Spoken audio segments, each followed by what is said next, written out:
আজ সোমবার 20শে জুলাই, ৭ মাস 2026।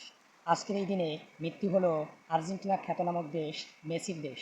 সেই সাথে সাথে মৃত্যুবরণ হলো বাংলাদেশের কোটি কোটি কোটি কোটি যুবকের মন, যারা এই ফিফা ফুটবল উন্মাদনায় মেতেছিল। দীর্ঘ 5 বছর অপেক্ষার পর আশায় গুরুবালি হয়ে দিল আর্জেন্টিনা খ্যাতনামক দেশ মেসির দেশ।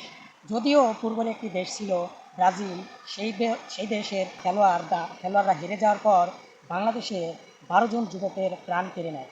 মানে অকট্ট সাপোর্টার ছিল ব্রাজিলের সেই সব যুবক যারা প্রাণ হারিয়েছে ব্রাজিল সাপোর্ট করে। তারা নাকি ব্রাজিলের অকাট্য ফ্যান ছিল, সেই জন্য তারা ট্রায়াল সহ্য করতে না পেরে নিজের জীবনটাই বিলিয়ে দিল। হায় রে ফুটবল উন্মাদনা! 90% মুসলমান হয়েও আমরা ইহুদি খ্রিস্টানদের জন্য কাঁদি, অথচ যাদেরকে আমরা সাপোর্ট করি তারা কিন্তু ফিলিস্তিনিদের রক্তে নিজের হাত রাঙাচ্ছে। মেসির কথাই বলা যাক।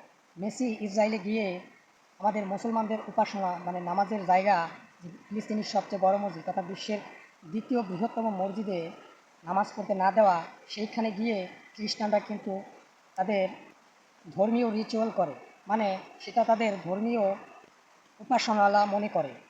সেইখানে গিয়ে মেসি ইসরায়েলি প্রধানমন্ত্রীর সাথে দেখা করে, সাক্ষাৎ করে এবং তাদের দেশের ঐতিহাসিক টুপি পরে ইসরায়েলকে সাপোর্ট করে আসে। আর আমাদের ফিলিস্তিনি ভাইদেরকে মারার জন্য তারা সমর্থন দিয়ে গেল। আর সেই মেসিকে নিয়ে এত উন্মাদনা শেষ হয়ে গেল। সেই উন্মাদনা এই বিশ্বকাপ হারার কারণে মেসির উন্মাদনা তথা আর্জেন্টিনার উন্মাদনা শেষ হলো। বাংলাদেশের কোটি যুবকের মন থেকে এই ব্রাজিল নামক উন্মাদনাটা আপাতত বন্ধ হলো 5 বছরের জন্য। যাই হোক, আমি বোঝার পর থেকে আমি কোনো দেশের খেলা দেখি না, কোনো দলকেও সাপোর্ট করি না। কারণ আমি বাংলাদেশে থাকি, বাংলাদেশে খাই, বাংলাদেশে ঘুমাই। আমি একজন মুসলমান হিসেবে ইহুদির খ্রিস্টানদের কখনোই সাপোর্ট করি না এবং তাদের দেশের পণ্য কেনা থেকে আমি বিরত থাকি। আপনারাও বিরত থাকুন, একজন মুসলিম হিসেবে এটা আপনাদের দায়িত্ব। যাই হোক, আর হ্যাঁ, সত্যি বলছি, আমি কিন্তু কোনো দল সাপোর্ট করি না। কারণ আমি বাংলাদেশে থাকি, বাংলাদেশে খাই, বাংলাদেশে ঘুমাই, বাংলাদেশে ঘুরি, বাংলায় কথা বলি। তাহলে ওদেরকে নিয়ে কেন এত উন্মাদনা করব? কেন আমার নিজের প্রাণ বিলিয়ে দিতে হবে আর্জেন্টিনার জন্য, ব্রাজিলের জন্য? আমি কেন রাত জেগে সময় নষ্ট করব? তাদের খেলা দেখে আমি আমার জীবনের অনেকটা সময় নষ্ট করব? কেন আমি লাফাবো? কেন আমি তর্ক করব? কেন আমি মারামারি করব? এটা তো উন্মাদনা। বাট এটা কিন্তু সত্যি, আমি কিন্তু খেলা ঘৃণা করি না, খেলা ভালোবাসি। মাঠগুলো সংকুচিত হয়ে যাওয়ার কারণে এখন আর আগের মতো খেলা হয় না। আগে যেখানে সেখানে মাঠ থাকতো আর আমরা প্রচুর খেলাধুলা করতাম। এখন মাঠ এবং তথা জায়গা কমে আসার কারণে মাঠ নেই বললেই চলে, যার জন্য খেলা আমরা খেলতে পারি না। আর সেজন্য মোবাইলে আসক্ত হয়ে যাচ্ছি, আমরা প্রচুর মোবাইলে আসক্ত হয়ে যাচ্ছি।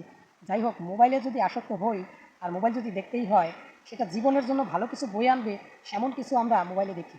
যেমন কোরআন শিখি, হাদিস শিখি, বৈজ্ঞানিক বিষয় মানবদেহের নানান জটিল বিষয় জানি ও বুঝি, ও ভূগোল বিষয়, সারা বিশ্বের বিষয় আমরা বিজ্ঞান সম্পর্কে এই মোবাইল থেকে জানতে পারি, শিখতে পারি। যাই হোক, অনেক কথা বললাম, অনেককে হয়তো আঘাত দিয়েছি, কেউ কিছু মনে করবেন না। আমি একজন মুসলিম হিসেবে সচেতন করার জন্য আপনাদেরকে এই কথাগুলো বললাম। ভালো থাকবেন।